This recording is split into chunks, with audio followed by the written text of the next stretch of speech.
Connor, go ahead. So, Coach, just your general thoughts. Good first half. They made runs in the second, though. So what did you just think overall? Got a lot of work to do. We did a extremely poor job of guarding ball screens.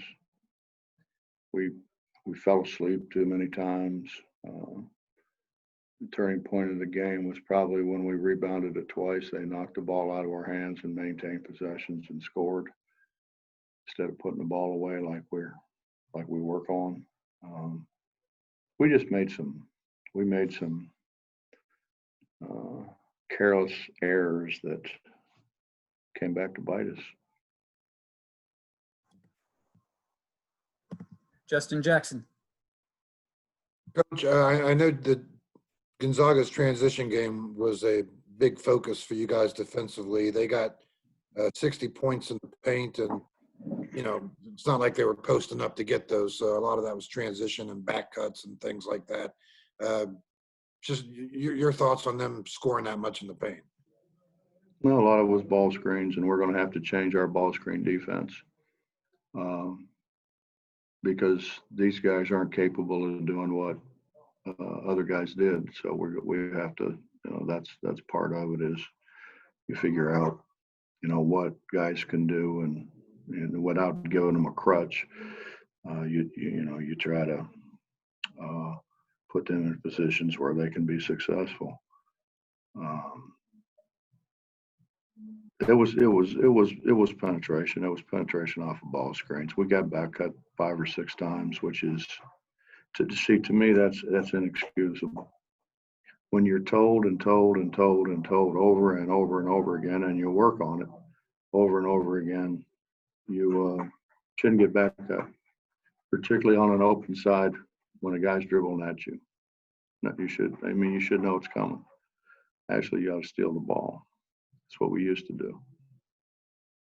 Then they stopped doing that. So we've just got work to do. That's all. It's not like we're a veteran-laden team. We're playing a lot of young guys. Next question is from Ryan Pritt. Hey, Coach. Gabe and Sheboy combined for 13 minutes in the second half. When Gabe's doing a pretty good job on Timmy in the first half, you get Sheboy out of the middle. How much did that compromise your defense late? Without having those two, considerably. And they're going to get fouls. And I fully realize they're going to get fouls, playing as where they play and, inside there's a lot of contact.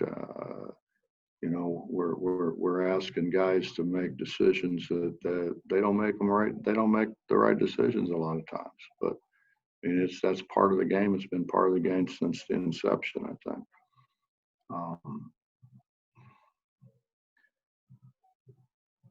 The dumb ones are what kills us, and we made dumb ones. Oscar got his 4th or 5th, I think it was his 5th. He didn't run the floor. And all we talked about was run the floor, run the floor, run the floor. He didn't run the floor in transition. Guy got behind him. He tried to catch him and fouled him. And, that's his 5th. He's out. Gabe tried to steal the ball and reached in and fouled a guy. They know better than that. If you were asking them today, they would say, oh, yeah, I know better than that. But, heat of the game. Go ahead, Cody Nesper. So, Coach, when Gabe and Oscar were out, how did you think Isaiah did? I thought Isaiah played well. I thought he played well. He made a couple of mistakes defensively. We probably need to spend more time with him because he's a skill guy. He can shoot it and he can pass it. We need to spend more time with him and get him in. It's just hard. It's hard when you go try to win a tournament and then you're going to play the number 1 ranked team in the country, and we didn't have to do that. I wanted to do that. I wanted to test our guys, see where we are. Now we did. Now we see where we are, and we're every bit as good as they are if we just don't do dumb things. We did dumb things. We've got to cut out the dumb things. which generally speaking we do. Justin, back to you. Coach, earlier, Derek said he took the blame for the loss, basically for some of those plays you mentioned earlier about not securing the rebound and that kind of thing. But still, big picture thing, the way he plays, the numbers he put up, do you think it's fair for him to shoulder the blame as much as he has? I think we all ought to shoulder the blame, Justin. I think we all should. I think every guy that got back cut should shoulder blame. I think every guy who didn't block out, let a guy go in. Every guy who went to the free throw line, missed 2 free throws. I think everybody ought to shoulder the blame. I think our coaching staff ought to shoulder the blame because we try to guard ball screens and our guys obviously aren't capable of guarding ball screens that way. And you know, and that's all of us. You know, I mean, I think everybody had an input in that. So, you know, you can always look back and say, you know, what if? The reality is there's one going to walk away happy and one going to walk away sad and upset. And I never understood, you know, everybody says, well, you learn from this. What are we going to learn from losing? You know, I don't see that. I know we knew when they dribbled us, they were going to back us. We knew that. We still let them do it. We still knew what we were supposed to do on ball screens. We spent an enormous amount of time guarding ball screens, and we didn't guard them. So, and they didn't do what they were asked. So there's no silver lining. I can't find one.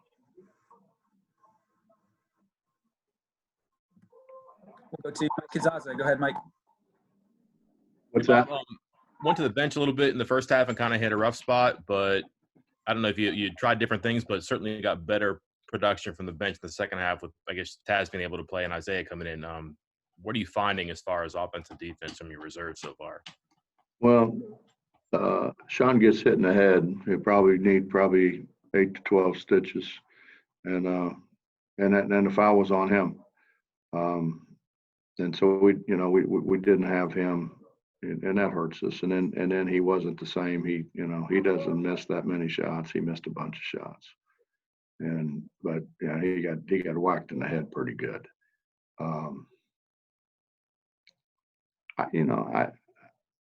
We just got to get better, man. You know, and it's early in the year, understandable. We got to be, but we've got to fix some things. I want nothing more than to have West Virginia University at the top of college basketball, the #1 ranked team in the country,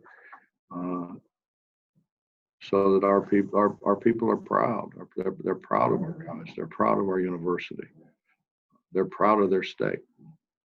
You know, I mean, that's a great thing. I think one of the great things that I've experienced in 43 years of coaching was going to the Final Four and to see the joy and the excitement that came to Mcneil Nation. Man, that's what we're going to do again. You know, but we got to fix some things. Back to Greg. So, Bob, after all the weeks without exhibition games and scrimmages, you played 4 in 7 days, basically. So, was this good for you just to get on the floor? You may not have liked losing, but did you just need game experience? No, I detest losing. It's not I don't like it. I detest it. I thought we were prepared to win. We just didn't do what we needed to do. It wasn't, how do you get back cut 5 or 6 times? I mean, come on, wake up. We didn't run the floor. We didn't take care of the ball.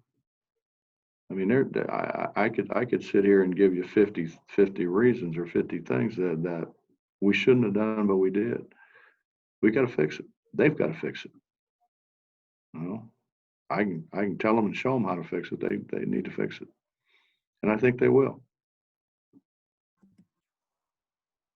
And Justin, we'll finish up with you tonight. Coach, you mentioned the Mcneil play. I was under the assumption that when you get hit in the head, there's a flagrant foul or a technical foul. I know they reviewed the play. I'm just kind of wondering what the explanation was. Has that rule changed, or? Honestly, I don't know. And that's hard to say because I'm on the rules committee, but I don't know. I don't know the answer to that. I don't remember a guy getting hit and laying on the floor bleeding and getting a foul called on him. I haven't. I'd have to think long and hard as to the last time I ever saw that happen. Okay, Coach, thanks for the time. Really appreciate it. Yes, sir.